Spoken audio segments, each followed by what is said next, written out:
Bismillah, alhamdulillah, la hawla wa la quwwata illa billah, wassalatu wassalamu ala rasulillah, amma ba'du. Hadirin yang dimuliakan Allah, puji syukur senantiasa kita panjatkan kehadirat Allah Subhanahu wa ta'ala yang senantiasa memberikan kita kenikmatan, dan di antara kenikmatan itu adalah kita masih diberikan kesempatan untuk senantiasa melaksanakan ibadah puasa di bulan Ramadan ini. Salawat dan salam semoga tetap tercurahkan kepada junjungan kita Nabi Agung Muhammad SAW, Nabi yang senantiasa kita harapkan syafaatnya kelak di yaumil qiyamah. Semoga kita senantiasa mendapatkan syafaat beliau, amin amin ya rabbal alamin. Melanjutkan kajian kita dalam kitab Asy-Syiyam. Wa mimma talibis siyami wa adabihi.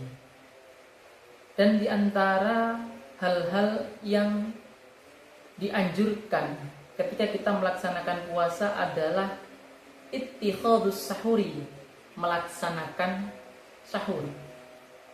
Karena fa innahu sunnatun mubarakatun. Karena di dalam sahur itu merupakan satu kesunahan dan juga ada barokah.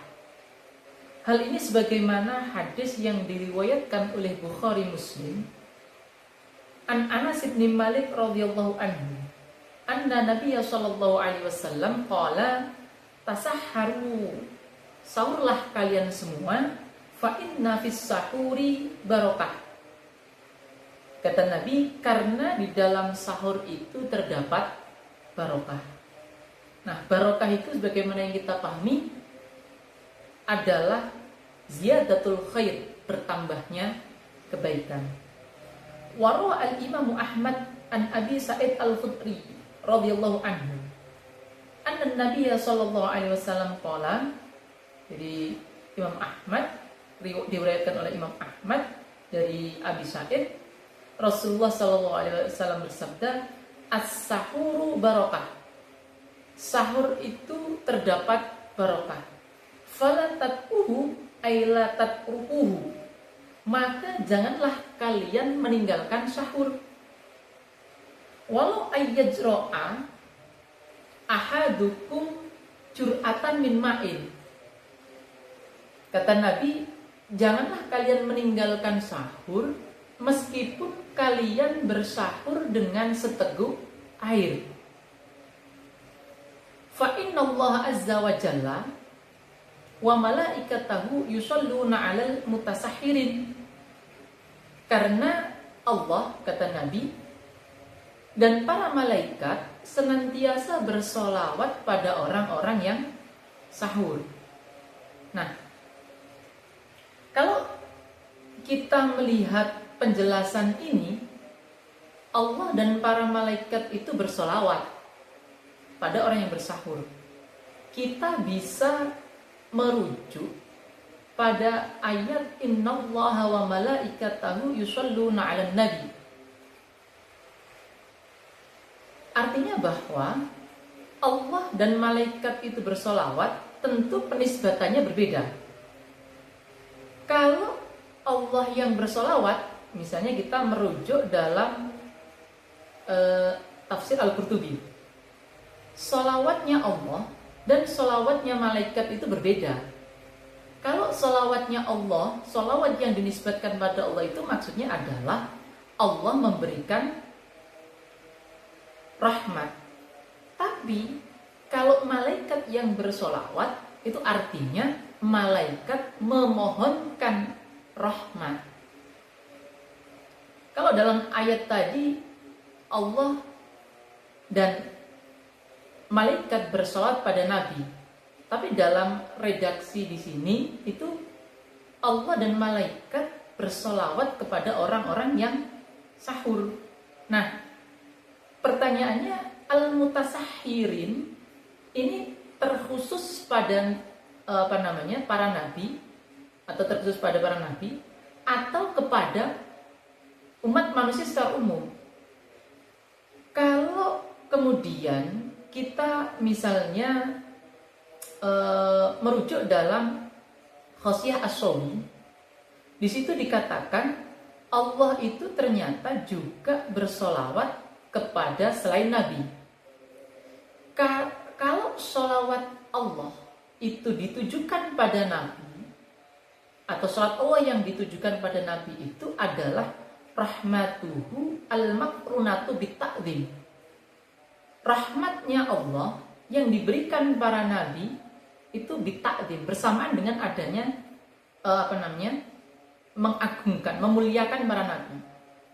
Tapi ketika Allah itu bersolawat kepada selain nabi, kalau dalam Khosyah Shawi itu mutlaqur rahmat, artinya ya karena Allah memberikan rahmat. Nah, dari keterangan ini kita bisa memahami bahwa al-mutasahhirin di sini berarti tidak hanya terkhusus pada nabi. Artinya siapapun orang yang bersahur maka senantiasa mendapatkan rahmat dari Allah dan juga akan didoakan, dimohonkan rahmat oleh para malaikat.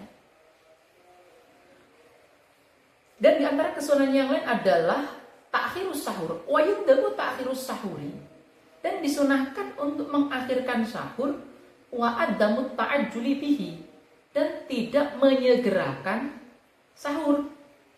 5 fil musnadi anin nabi, ini sebagaimana keterangan dalam musnad, Rasulullah sallallahu alaihi wasallam bersabda, la tazalu ummati bi khairin.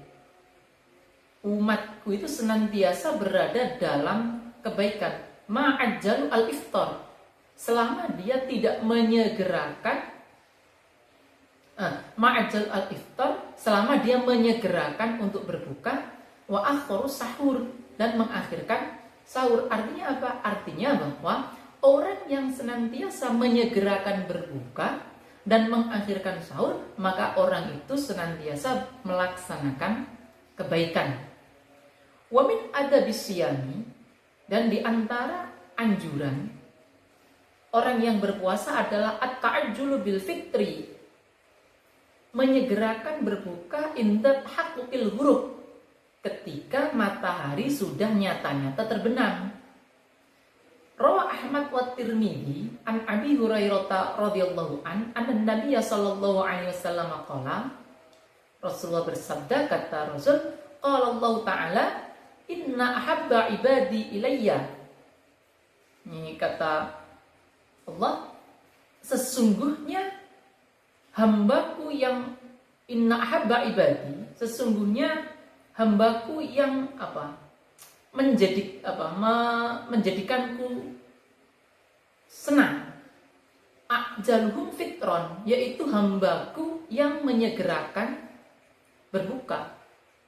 Dari keterangan-keterangan ini kita bisa memahami bahwa kalau kita berpuasa maka jangan menunda-nunda untuk berbuka.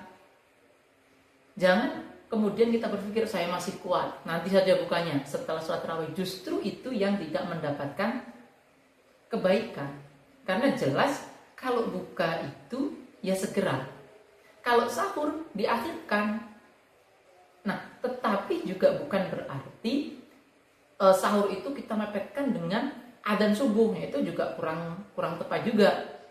Karena sebagaimana yang kita pahami bersama bahwa jeda antara sahur dengan sholat subuh itu ada jedanya, jadi tidak langsung gitu. Oleh karena itu mari kita sama-sama senantiasa menjaga sahur dan buka kita. Kita mungkin selama ini masih menganggap buka dan sahur itu sebagai sesuatu yang biasa, tapi ternyata keduanya itu jika dilakukan dengan baik, ketika kedua hal itu dilaksanakan sesuai dengan apa yang disampaikan oleh Rasulullah, maka keduanya akan menjadikan kita mendapatkan pahala. Sama-sama kita makan sahur, sama-sama kita makan berbuka. Ternyata kalau waktu momentumnya tepat, itu juga akan mendapatkan keutamaan. Barangkali itu yang bisa kami sampaikan.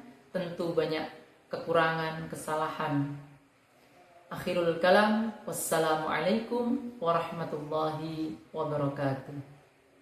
Baru saja kita menyimak kajian Ramadan oleh Lembaga Dakwah MWCNU Gura.